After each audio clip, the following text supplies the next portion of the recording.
Muy buenas noches, saludo con gran cariño al auditorio de Telefórmula que nos enlaza con los trabajos de esta emisión. Agradezco que nos sigan a través de la radio, por supuesto la televisión. Hoy sesionó la bicameral de Seguridad Nacional. Hemos hablado con distintos protagonistas, diputados y senadores, para recoger, por supuesto, su punto de vista.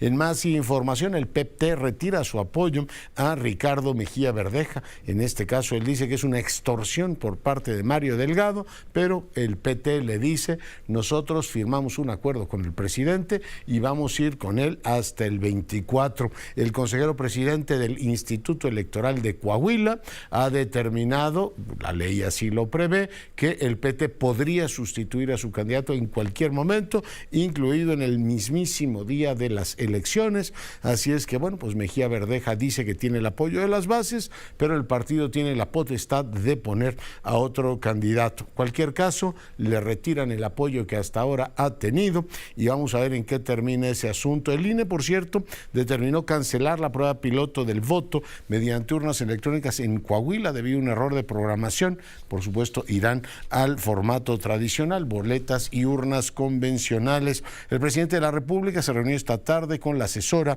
de seguridad de la Casa Blanca, Elizabeth Sherwood Randall, para revisar el tema de los avances en políticas migratorias y los temas también de lucha contra el fentanilo, o sea, el combate al tráfico de fentanilo. El presidente está de acuerdo con el pacto de paz con el crimen organizado propuesto por una madre buscadora para erradicar la violencia y la desaparición forzada. Lo dijo esta mañana. También, bueno, pues durante la mañanera cargaron y descargaron metralla contra el Poder Judicial. En este caso, bueno, pues dijeron que la presidenta de la Suprema Corte de Justicia y la magistrada Rolón desecharon una queja administrativa promovida en contra de una juez por su actuación en un caso de desaparición forzada ocurrida en 2018. O sea, están hurgando en todos los expedientes para tratar efectivamente de desprestigiar a un poder judicial. Por cierto, el presidente incitó a los integrantes del platón a que se queden, que no están solos. Él, por supuesto, los apoya. Hoy inició el Parlamento abierto para discutir la reforma del Ejecutivo para que los magistrados de la Corte sean electos por voto popular, aquello que un legislador llamó la obradorización del Poder Judicial. El presidente rechazó que tengan responsabilidad en el tema del espionaje. ¿Qué va a decir? Que sí espiaba a su propio gobierno, a su subsecretario Alejandro Encinas. Claudia Sheinbaum firmó acuerdos con instancias internacionales para avanzar en la eliminación de plásticos de un solo uso aquí en la capital del país. Un tribunal efectivamente absolvió al exalcalde de Iguala Guerrero, José Luis Abarca, por el secuestro de los 43 normalistas, y el que está en problemas es Rosa Saizpuro, el exgobernador de Durango. Fue vinculado a proceso por el uso ilegítimo de la fuerza en agravio de Carlos Iván Soto Hernández. Pausa, regresamos en un instante. Bueno, y seguimos con la información. Doy ahora la más cordial bienvenida al senador Ramírez Marín. Él, usted lo sabe, es vicepresidente de la Comisión Bicameral, que hoy se reunió por primera vez. Senador, bienvenido. Al contrario, Leonardo, muchísimas gracias. Un gran abrazo. Un gran abrazo. Cuéntele al auditorio, por favor, que nos escuche y ve en todo el país, su impresión de esta primera reunión. Senador. Mi impresión fue de apertura, de diálogo franco por momentos, de todavía un poco fríos, guardando distancias y pretendiendo defender los puntos de cada quien, pero creo que fue una muy buena experiencia. Creo que como apertura hay que entender que lo de hoy es solamente el inicio. Entonces, a esto que nos presentaron ellos, siguen las preguntas, los cuestionamientos, las comparecencias, las citas, y creo que me quedo con un saldo sumamente optimista, sumamente favorable. Creo que vamos a tener la oportunidad de una estrategia de seguridad más compartida y por lo tanto más realista. Y poco a poco esto irá dando el resultado que la sociedad necesita, es llegar a una normalidad legal, es decir, una normalidad dentro de la ley y no esta normalidad que por desgracia pues hasta las más altas esferas de la política ya parecen aceptar. Sí. Y pues sí, pues había retenes, pero a los nuestros los respetan. ¿Sí? O nos dicen que nos cuidemos de los retenes falsos, y uno dice, oiga, ¿y quién nos cuida a nosotros? Senador, ¿qué es lo que viene? ¿Cuál es, digamos, el calendario de reuniones que tendrán y les tendrán que rendir informes periódicos? Cuéntenos cuál va a ser el método de trabajo. El quinto transitorio establece ese método, de la Constitución establece ese método. ¿Qué sigue?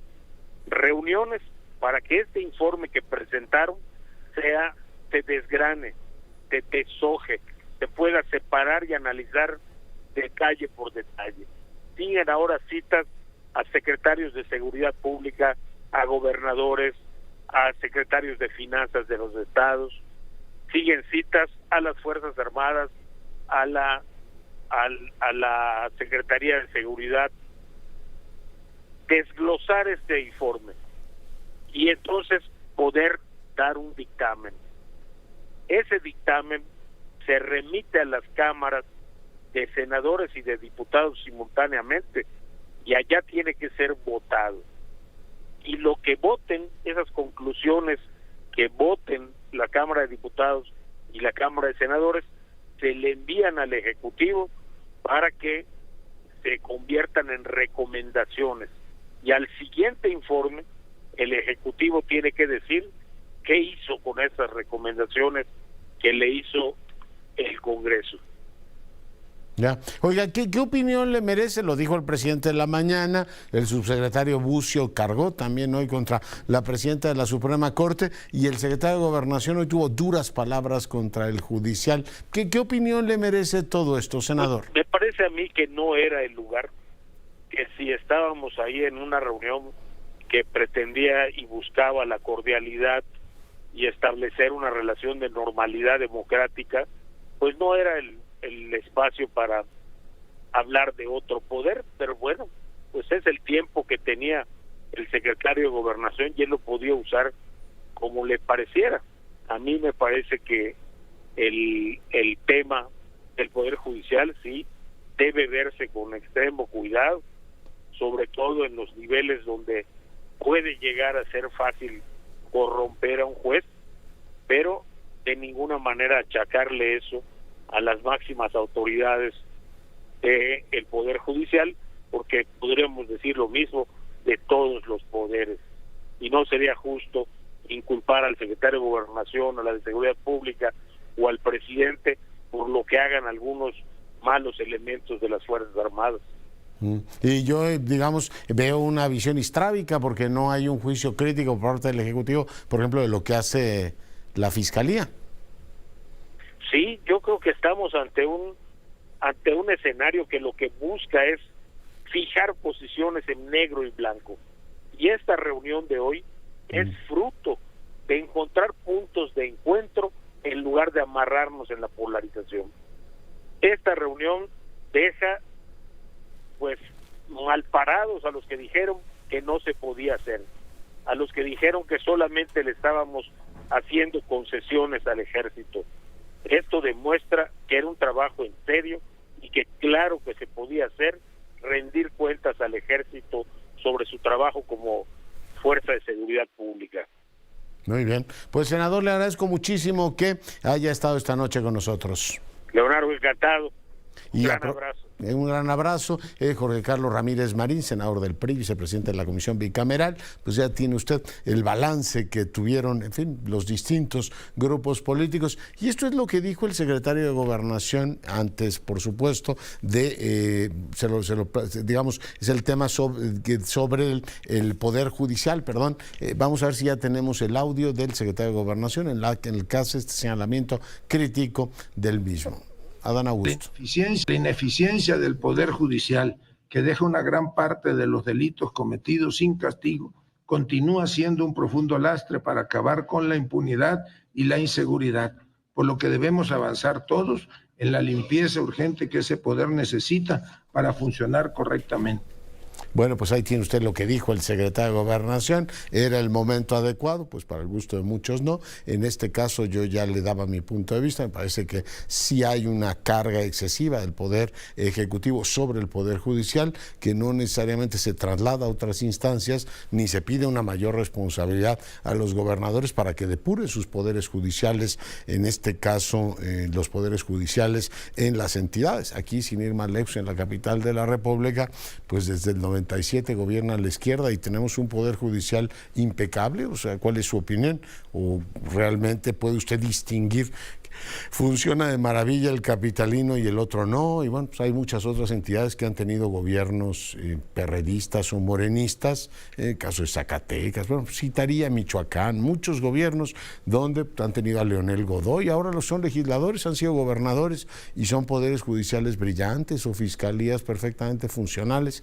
Tengo la impresión de que con un dedo señalan al Poder Judicial y con varios más se señalan a ellos. Hay que ver la capacidad de investigación que tiene la Guardia Nacional y otros temas. Esto, en buena lógica, debería ser un asunto de Estado y es lo suficientemente grave como para que los poderes, en vez de estarse señalando uno a otro, para mí eso denota desesperación. Es decir, cuando no están saliendo las cosas, busca quién me pague los platos rotos, en vez de decir, oiga, pues no están saliendo por esto, aquello y lo demás. Yo creo que ahí hay un tema todavía pendiente, pero no me extiendo en el tema. Dos cositas antes de ir con la nota que hoy da Coneval, muy interesante. Estadísticas a propósito del balance de trabajo y familia, cómo actúan hombres y mujeres. De acuerdo con la encuesta esta nacional de ocupación y empleo, 3 de cada 10 personas ocupadas tuvieron una jornada de trabajo mayor a las 48 horas semanales, ¿se entiende?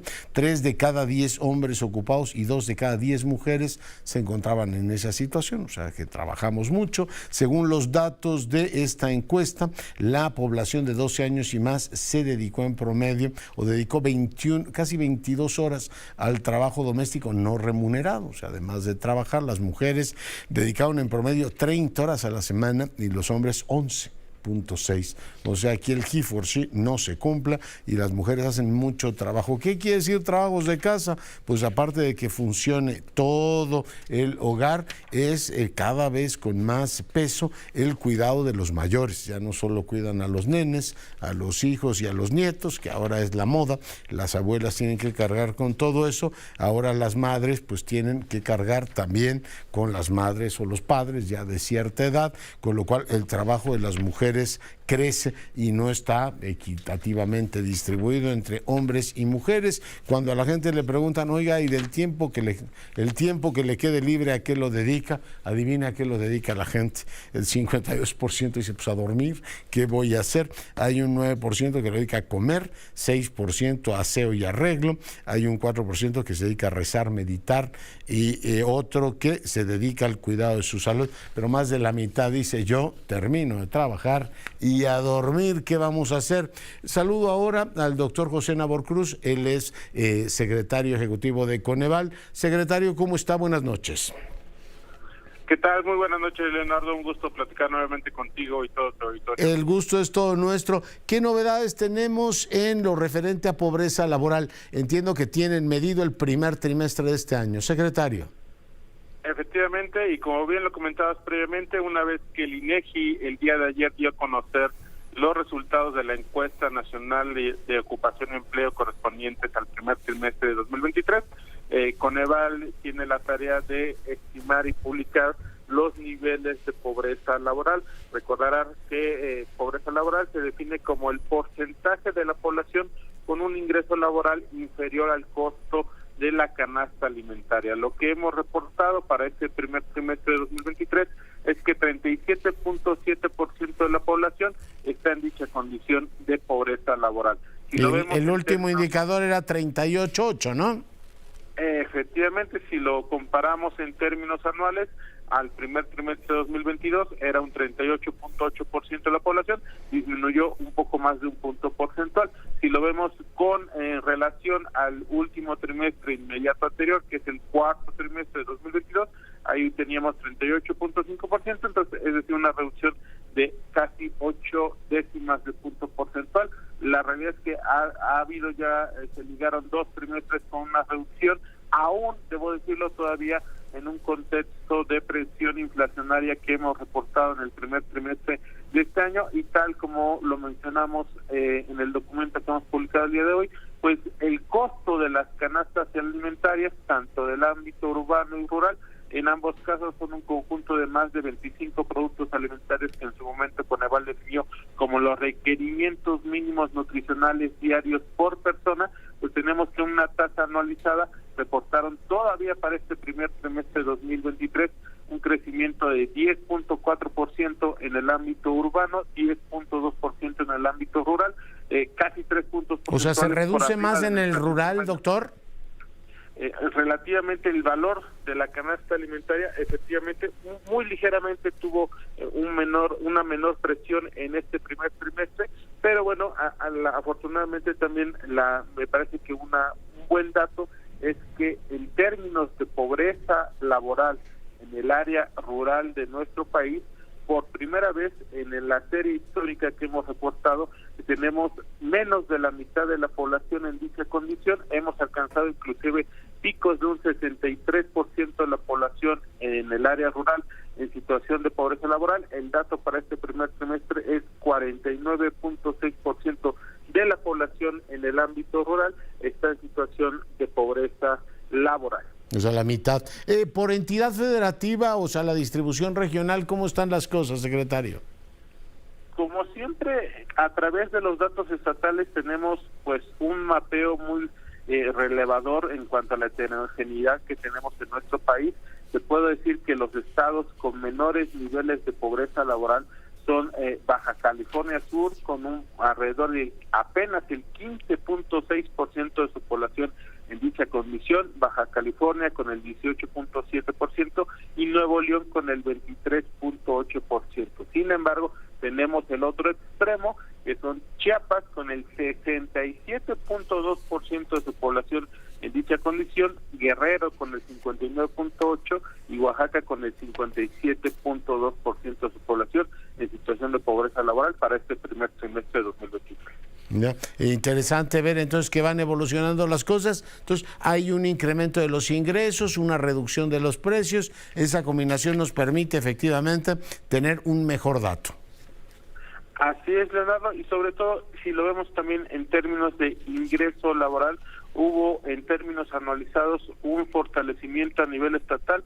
Te puedo decir que estados como San Luis Potosí, Guerrero, Oaxaca tuvieron incrementos anualizados por arriba del 10% de sus ingresos laborales reales, lo cual me parece que es también un signo de esta recuperación post-pandemia que ha habido tanto en el sector servicios como en agropecuario. También inclusive aquí en la Ciudad de México reportamos un incremento anualizado del 11.5% de los ingresos laborales reales.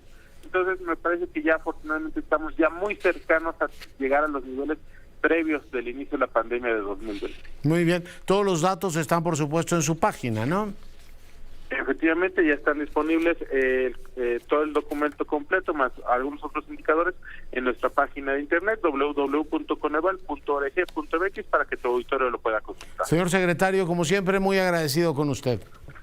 Al contrario, que pase una excelente noche, Leonardo. Muchas gracias. El doctor Cruz Marcelo, secretario ejecutivo de Coneval, hoy conversando con usted, y le comento que entregó la Fuerza Armada Permanente el primer informe semestral en tareas de seguridad a la Comisión Bicameral del Congreso de la Unión. Despliega en este caso 79.399 elementos en tareas de seguridad en el periodo del 19 de noviembre del 2022 a mayo del 23. Se logró la detención, dicen, de 5.668 presuntos delincuentes, el decomiso de más de 7.7 millones de pastillas y 1.2 millones de toneladas, 1.2 toneladas, de fentanilo. En el informe se presentan resultados para, en este caso, la lucha con la delincuencia, es lo que informa efectivamente la Secretaría, en este caso, la Secretaría, más bien el Gobierno Federal, porque es un comunicado conjunto con la participación de la Fuerza Armada Permanente. Se refuerza la seguridad seguridad,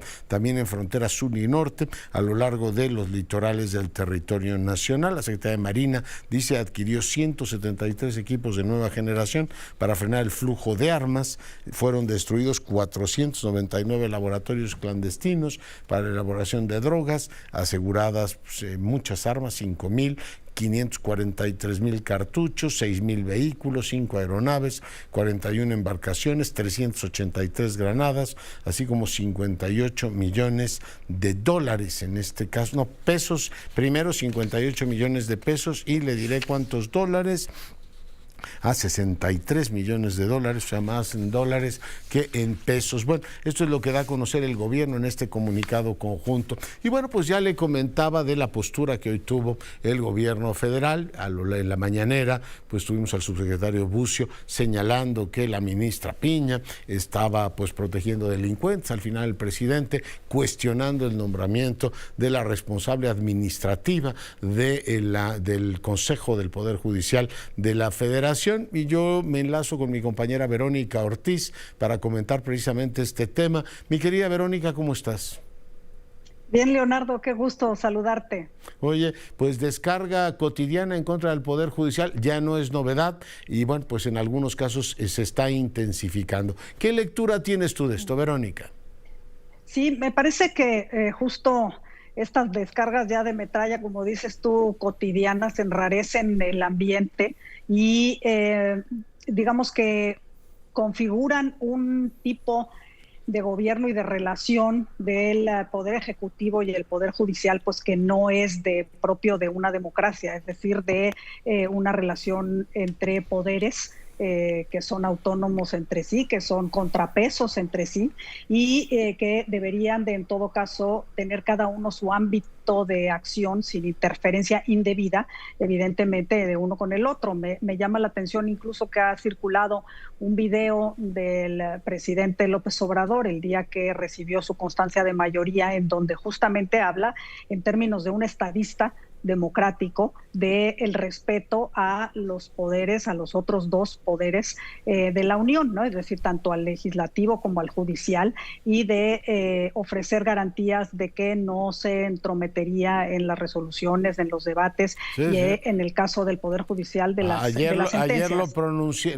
efectivamente lo transmitimos, y la forma en que el presidente se pronunciaba era de un respeto absoluto, incluso a los órganos autónomos, Verónica.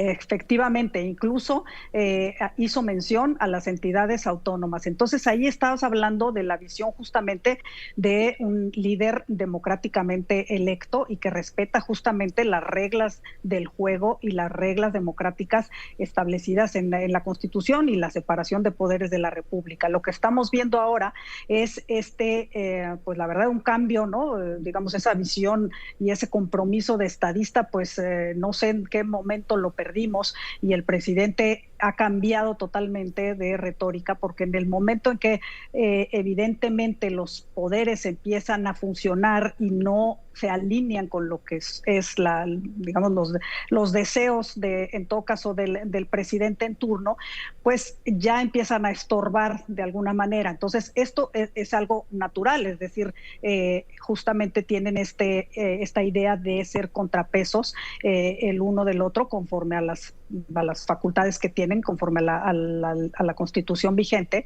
y lo que ya no es muy democrático y justamente no respeta ese orden democrático nuevamente liberal es la reacción que ha tenido el Poder Ejecutivo. Y sí me parece que... ¿Cuál es tu interpretación?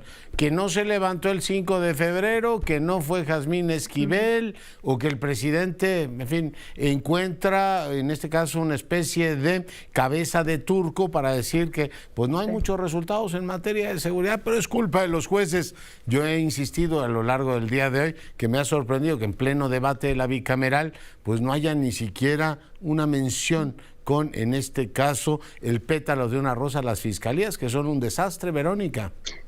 Efectivamente, yo creo que ahora es el nuevo villano favorito, en el sentido de decir, pues si no estamos consiguiendo los resultados que queremos en materia de seguridad, y que también hay que decirlo, no queda muy claro, ¿no?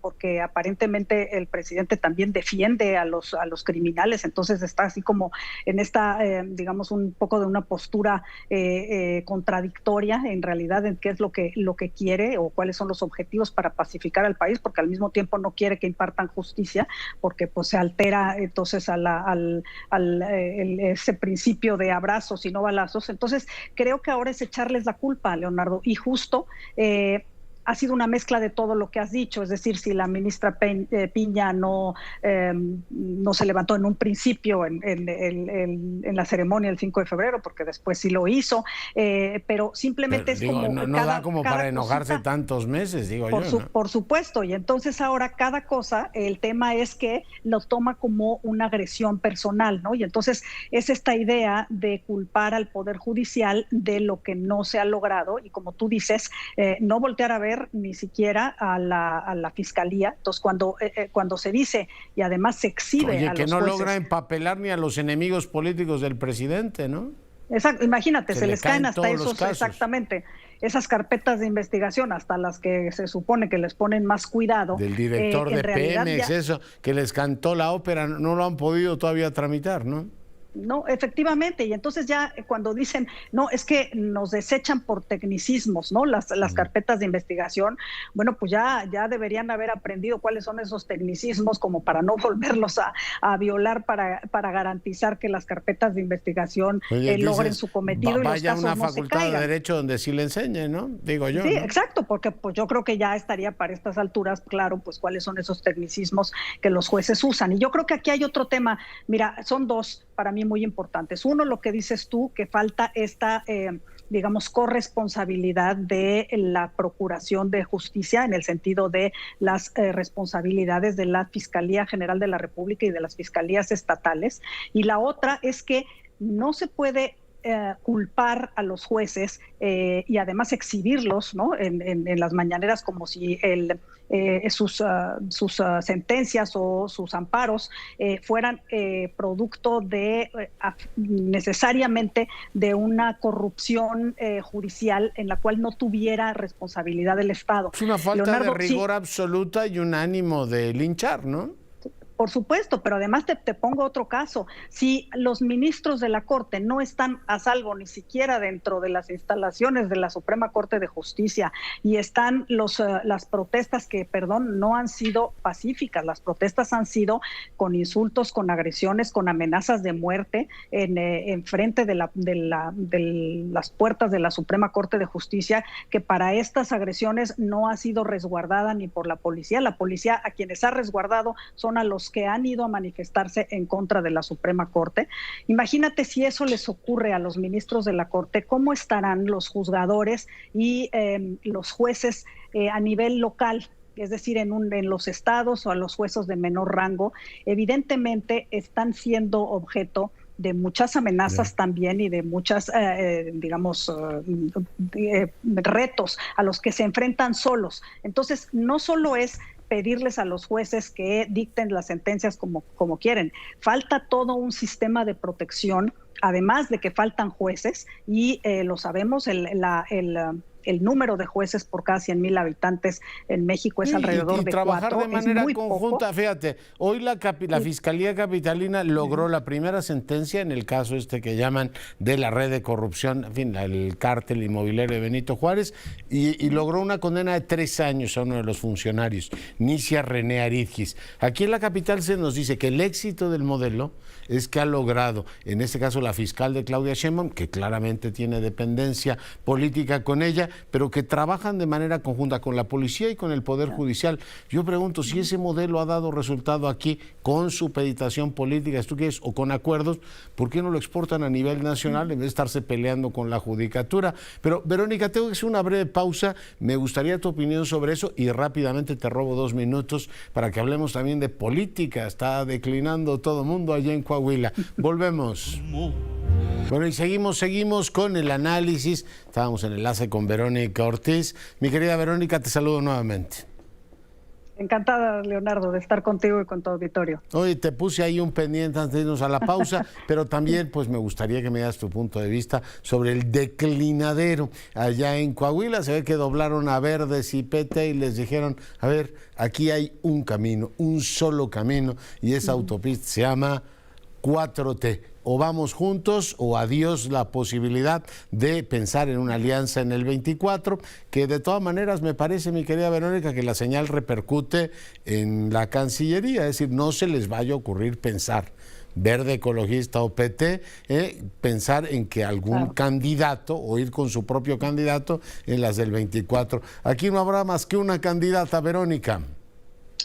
Así es, Leonardo. A mí se me hace que esto tiene lectura, y concuerdo contigo, más hacia, te lo digo 23 para que me entiendas, 24, y creo que va justamente en ese sentido de mantener la absoluta disciplina hacia quienes decida el partido Morena abanderar, porque hay que tomar en cuenta que estas declinaciones, pues que sí suenan muy espectaculares y han hecho los titulares en estos últimos días, literal, ¿no? En estas últimas horas, tanto del PT como del Partido Verde en Coahuila, pues no van a tener repercusión en el sentido de que, además de que sus propios candidatos no han declinado, es decir, dejaron solos a estos candidatos, tanto a Ricardo Mejía como a Lenín Pérez del Partido Verde y Ricardo Mejía del PT, no se pueden ya cambiar las boletas, es decir, el votante, ¿no? La población las boletas, en Coahuila que acuda, pero pues ya les quitaron el apoyo, ¿no? No, evidentemente, pero me refiero, esos votos, no, aunque hayan declinado los partidos, esos votos no se le van a contar a Morena, se les van a contar al partido y al candidato por el cual justamente crucen las boletas. Entonces, creo que esto abona a tu comentario de que más bien se trata de mandar una señal de disciplina y de que fuera de las filas de Morena y la decisión de Morena, pues que a nadie se le ocurra desviarse, y evidentemente va a tener que ver mucho con lo que venga en el 2024, porque efectivamente estamos viendo tensiones cada vez más grandes, sobre todo en las, digamos, dos corcholatas, como le llama el propio presidente punteros, es decir, ¿no? Tanto Marcelo Ebrard como Claudia Sheinbaum. Entonces, la idea de que alguien pudiera pensar en salirse, digamos, y no cerrar filas, pues queda, creo que, por lo menos aquí, una advertencia bastante clara.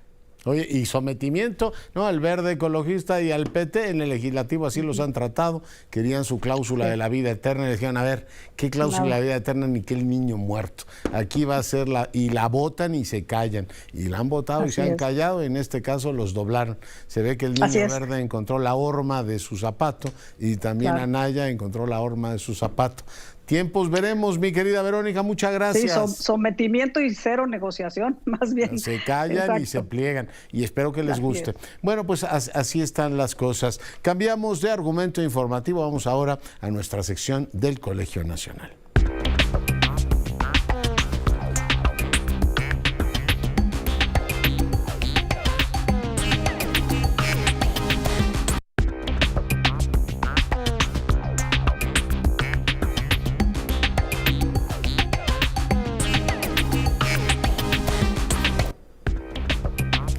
Bueno, y damos ahora la más cordial bienvenida a las más distinguidas científicas de este país, Julia Carabias. Doctora, ¿cómo está? Buenas noches.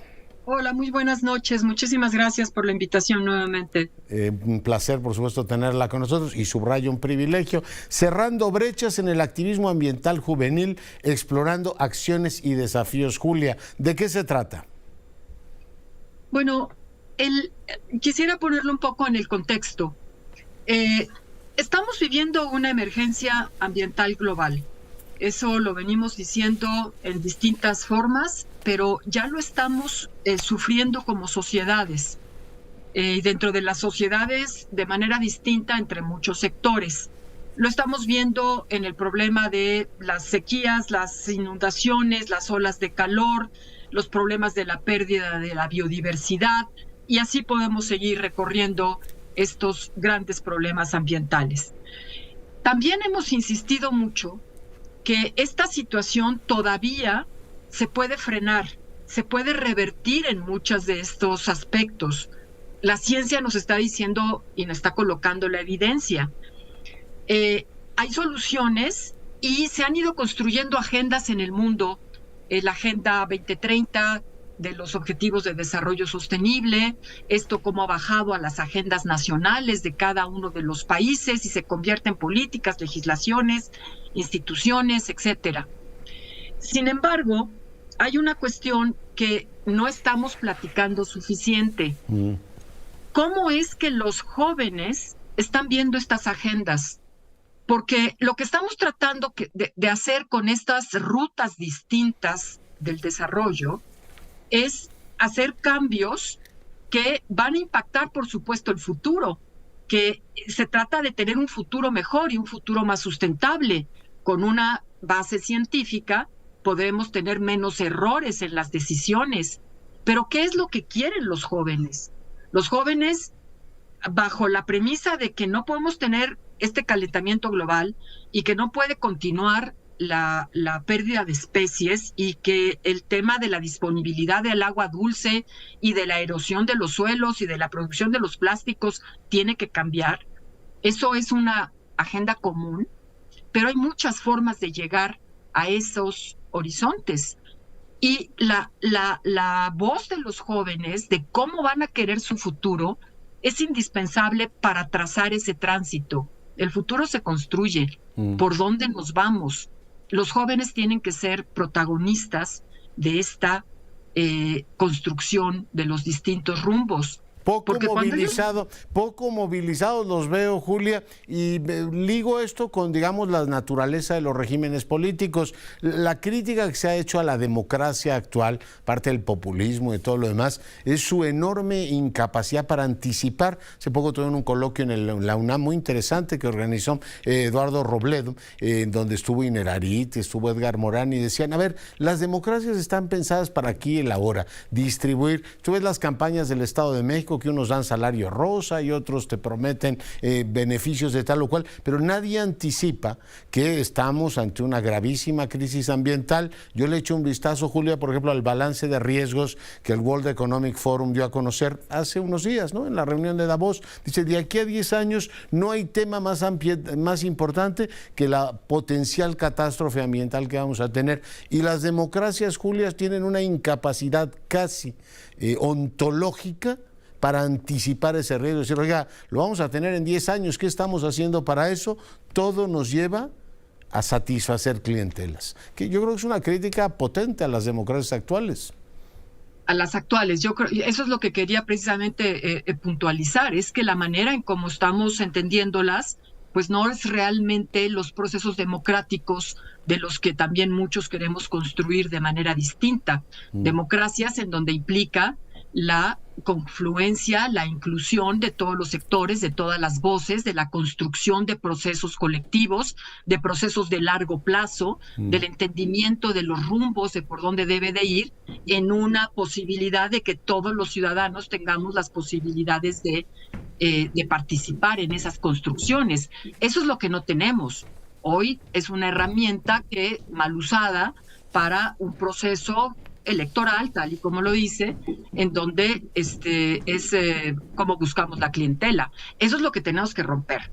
Y el Colegio Nacional lo que está tratando ya desde hace 3 años, en el día 5 de junio, que es el día que se conmemora el Día Nacional del Medio Ambiente, en esta ocasión lo estamos haciendo el día 2, porque había un inconveniente para el 5, lo estamos haciendo el día 2 de junio en la sede del Colegio Nacional, para que esas agendas de los jóvenes se vayan perfilando, para que tengamos una posibilidad de organización. Tomemos en cuenta una cosa muy importante. Estos chicos que se están reuniendo en la red de jóvenes ambientalistas son chicos que se empezaron a conocer todos de manera virtual, porque cuando empiezan a tener la mayoría de edad, les tocó la pandemia. No tuvieron oportunidad de estar en la universidad. Muchos de ellos arrancaron y tuvieron 3 años cursados casi en virtual. Han tenido muchas conexiones y estas conexiones siguen siendo virtuales. Entonces necesitamos estos foros para que la gente esté conectando, esté encontrando las voces no solamente de la Ciudad de México, sino las voces en el campo, las voces en ciudades pequeñas, en ciudades medianas, que podamos ir construyendo una amplia red de organizaciones juveniles que nos estén diciendo, nuestra agenda es esta, y esa agenda es la que hay que incorporar en la agenda nacional. Yo creo que estamos en un momento perfecto para que estos diálogos se vayan fortaleciendo en la mira de un cambio de gobierno que debe de tener, no importa qué candidato, de qué partido provenga, tiene que tener la agenda ambiental como una de las grandes prioridades. Claro. Porque lo que se haga o se deje de hacer en los siguientes 7 años es absolutamente vital. Y eso, Julia, no es materia opinable de que lo digas tú o lo dice otro. Eso científicamente está demostrado, ¿no? Ahí viene efectivamente el problema y nuestra obligación como humanidad o como sociedad es actuar. Por supuesto, porque todas las tendencias que la ciencia está midiendo constantemente, del incremento de los gases de efecto invernadero, de su correlación con el incremento en la temperatura, en el incremento del nivel del mar, son datos científicos, datos duros que están al alcance de toda la población para poderlos ver y entender, y eso nos está diciendo la ciencia. Si así sigue, la situación va a cambiar profundamente para el bienestar de las sociedades, porque la forma en que nos hemos desarrollado en una condición estable relativamente en estos grandes temas de temperatura, precipitación, etcétera, las estamos modificando los humanos, y somos los humanos los que lo tenemos que resolver. Claro. Pero en ellos hay que encontrar a los jóvenes que están incorporados en estas decisiones. Pues me parece espléndido, doctora Carabias, como siempre, muy agradecido con usted. Al contrario, muchísimas gracias por este espacio. Hasta pronto. Gracias, la doctora Julia Carabias. Viernes 2 de junio a las 18 horas, en este caso ahí en la Ciudad de México, ahí en el Colegio Nacional, cerrando brechas, el activismo ambiental juvenil, explorando acciones y desafíos. Participa la red de jóvenes ambientalistas. Maru Rojas, te saludo. Doctor, con el tema soberanía popular, fortalecimiento de la democracia directa y vinculación ciudadana para revisar y modificar el régimen de designaciones de cargos en la Suprema Corte de Justicia, hoy inició en la Cámara de Diputados la primera de 4 mesas que van a integrar el conversatorio Participación Ciudadana para la Transformación del Poder Judicial de la Federación. Lo convoca solamente el Grupo Parlamentario de Morena, y es que en 95 años ellos argumentan no se ha revisado procedimiento para designar a ministros de la Corte. Así lo dijo el presidente de la Junta de Coordinación Política, Ignacio Mier, porque el judicial se ha excedido atropellando las atribuciones y facultades del legislativo. Que todo se puede tocar en este país en el marco de un proceso ampliamente democrático. Muchísimas gracias por acompañarnos, nuevamente gracias, porque nos va a ayudar mucho y le va a ayudar a la sociedad, a los mexicanos y mexicanas que nos escuchan, para poder entender qué es la Suprema Corte de Justicia de la Nación, cuáles son sus facultades constitucionales, cómo se designan, cuántos están integrando, pero empecemos primero por revisar el procedimiento para su designación. ¿Y qué queremos? ¿Designar o elegir? Que no se pretende debilitar a ninguno de los poderes. Hoy la Suprema Corte está cubierta de un manto de impunidad, por ello urgente esta reforma constitucional para la que el no tener las 2/3 partes de los votos en el Congreso no los va a detener en la transformación, aseguró en medio de esta perversa alianza que hoy se afianza el excoordinador de los diputados federales del PT, Reginaldo Sandoval. El Poder Judicial se ha convertido en un actor político al servicio de las élites políticas y económicas, las cuales buscan frenar los cambios impulsados desde el Poder Ejecutivo y Legislativo. A la luz de lo anterior, no cabe duda que el Poder Judicial en México debe reformarse. Pero estuvieron también los especialistas, los que sí le saben, muchos de ellos a modo, pero otros enfrentaron seriamente la coyuntura. La única mujer, Mónica González Contró, investigadora del Instituto de... La directora, ¿no? La UNAM, sí. Estuvo también Amador Rodríguez Lozano, estuvo también Andrés García Reper, el doctor en Derecho Jaime Cárdenas. Coincidieron con el exministro y exprocurador Diego Valadez en torno a que no tiene ningún caso la consulta popular que pretenden previo a esta legislación y que una reforma no va a mejorar la actuación del Poder Judicial si no se ponen límites al amparo y sobre todo si no se aumenta el número de impartidores de justicia. Así lo dijo Diego Valadez. Colombia tiene 10, Perú y Paraguay tienen 11, España tiene 21, Costa Rica tiene 25, Alemania tiene 26, nosotros 5. Y queremos que tengamos los mexicanos justicia pronta y expedita. ¿Depende esto de la Corte? No, señoras diputadas, no, señores diputados. Depende de que no hemos abordado el problema de justicia. Se refería, Diego, a la vez al número de jueces por mexicanos, nosotros 5 por cada 100,000. El próximo martes, doctor, el segundo de 4 conversatorios, y en el último de estos están invitados los actuales magistrados de la Corte, de lo cual estaremos pendientes. Los ministros. Bueno, pues veremos efectivamente cómo se desarrollan y cuántos técnicamente sustentan lo que políticamente está pues muy claramente planteado, que es quieren cambiar la Constitución. Mi querida Maru, muchas gracias. Igualmente, buenas noches. Raquel Flores, ¿qué novedades tenemos? ¿Qué tal, Leonardo? ¿Cómo estás? Muy buenas noches. El gobierno de la Ciudad de México llevó a cabo la firma del convenio global por la nueva economía del plástico del Programa de Naciones Unidas para el Medio Ambiente, cuyo compromiso es cambiar la forma en que se produce, utiliza y reutiliza el plástico, con ello evitar que se convierta en residuo o contaminación. La jefa de gobierno, Claudia Sheinbaum, encabezó la firma de este convenio e informó que su gobierno implementará acciones en coordinación con las empresas que fabrican y desechan plásticos para eliminar los envases de plástico y que estos restos sean reciclados con el fin de lograr una economía circular y también evitar daño al medio ambiente. Por su parte, la Ciudad de México también se compromete a implementar políticas ambiciosas en materia ambiental y sumar a las empresas a ejecutar estas acciones para reducir los residuos plásticos. Ante los representantes justamente de la ONU en materia ambiental, pues la jefa de gobierno dijo que van a estimular la demanda de plásticos reciclados, asumir el compromiso y colaborar con el sector privado para evitar justo lo que ya se viene haciendo, que no haya tanto plástico en circulación. El reporte. Gracias, Raquel. Y quiero decirle que el presidente de la Permanente, Alejandro Armenta, presidente del Senado también, informó que mañana someterá a votación de ese órgano la posibilidad de convocar un periodo extraordinario y así cumplir con la orden del juzgado y nombrar a comisionados del INAI y permitirle funcionar. Nos vamos, cuídese, sea rabiosamente feliz, se lo merece.